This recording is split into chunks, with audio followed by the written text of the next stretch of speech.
Yo, what is up, YouTube? I'm Blitz5, and today I want to talk about Microsoft's decision to support cross-platform play, not only with the PC, but with their biggest rival, PlayStation, obviously being backed by Sony. So if you're interested in that topic, stick around. I'm going to give my thoughts on where I think this is going, what this will lead to, and its effect on the gaming industry. So I hope you guys stick around for that. So let's get going. Basically, Microsoft came out with the news kind of going around Rocket League that they're going to support cross-platform play. And this has been a pretty big deal. I think they've done this before with some Windows games because obviously Microsoft is making PC and they own Windows. And it's easier for them to do this. But obviously the coding is a little bit different going from Xbox to PC. But with the Windows 10 and the Xbox One, it seems like they've been trying to merge the systems together a little bit more.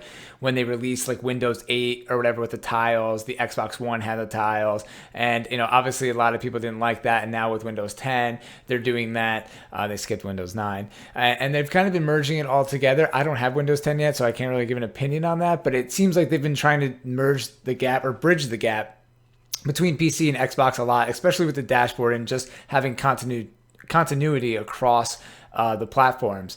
And then you have Sony over here who's on the other side, who actually is winning the battle with the new console era between Xbox and Sony. And I'm not even going to really include Nintendo. If they come up in this, they can. But to me, they are a legitimate console, but it's just a totally different ballgame when you include Nintendo.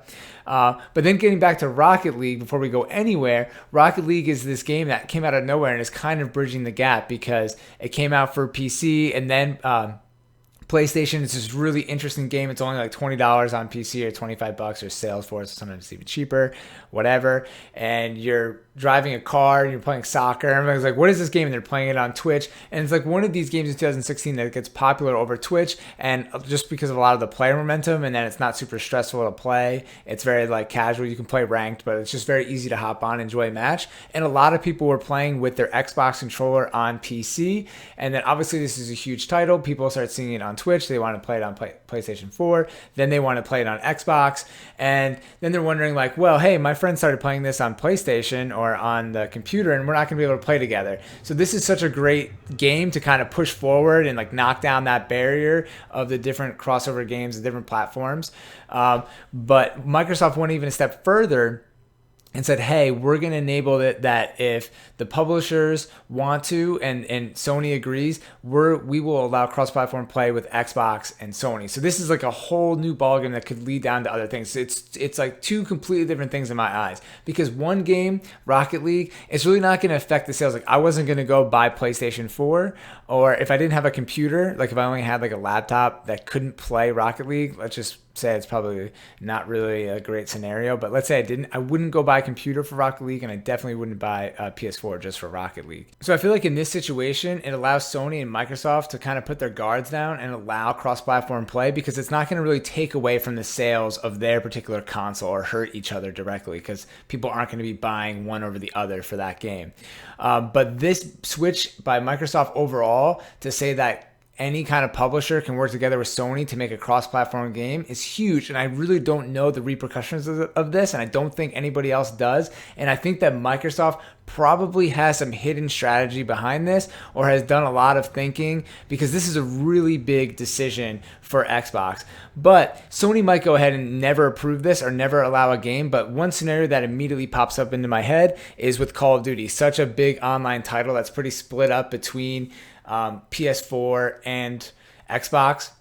Because, for example, Halo is another big multiplayer game, but it's only on Xbox. So you have this huge community of Call of Duty that's kind of split, right? Most of me and my friends play on Xbox. I know a lot of people who have friends that play on PS4, and I kind of know like the YouTubers, or some YouTubers that only go on PS4 and some YouTubers that only play Xbox. And PlayStation just bought out the exclusivity for like the new maps faster and MLG playing on Sony, and before Xbox had done that, and that really helped their market share. And some people kind of attribute that to why Sony PlayStation 4 is beating Xbox One, right? And that, and a couple of the graphics are a little bit better, a couple other things. But you have such a big title like Call of Duty, where it would really not incentivize me to get PlayStation 4 if I could just play Call of Duty with every one of my friends. Yes, there's some exclusive titles that still might want me to like go over there, like Uncharted, or if you have PS4, you might want to get an Xbox for Halo. I see that, but to me, if the big games that like everybody buys were just cross-platform, it would be awesome. But wow, it would just be such a change in the shift of like Sony versus Xbox. To have them work together would change everything to me. And I feel like down the line, maybe I'm overthinking it, but down the line, that Xbox and Sony would just phase out to not exist anymore. There'd only be one. How could there, when it's now kind of console versus PC, and PCs can be updated every year, every month, whenever a new product comes out, and Xbox and Sony can't be? And then Microsoft already just came out with a thing pretty recently saying that they kind of want to make Xbox a thing that can be updated. And at this point, when you're paying, $400 or $500 for a console, to me, it's kind of like, why don't you just pay a couple extra $100 and get like a computer and only have one thing, even though I'm more of a console gamer than I am a PC gamer, and I'll always defend that. But to me, the only reason why I like consoles is because I grew up playing with an Xbox controller.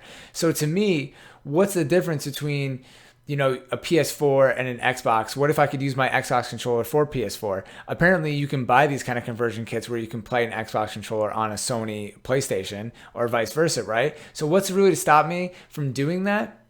Really not that much. I just want to play the games that I have, Call of Duty, maybe some exclusive titles. But what if they merged together and both the titles came out on all of the devices? Or maybe they just said, hey, we're not going to release this on PC. We're only going to make it for this one console. But theoretically, that would probably never happen, because who would give it up? No one would really give up the brand unless Xbox bought Sony or Sony bought the Xbox division of Microsoft. No one would really say, hey, we're out, unless one of them goes bankrupt, and they're both backed by huge companies. So to me, this would probably never happen unless they got spun out into other companies, which if you guys were interested in more information about that, I could kind of break it down, because Xbox has been wanting to spin out from Microsoft for a while, or vice versa. Microsoft kind of wants to spin out Xbox. But in my opinion, it's nice that they're backed by these huge companies, because they can afford to get a lot of great games and pay for the exclusivity, and it makes better content. Competition always makes things better, but when it comes to gaming, it kind of just confuses things.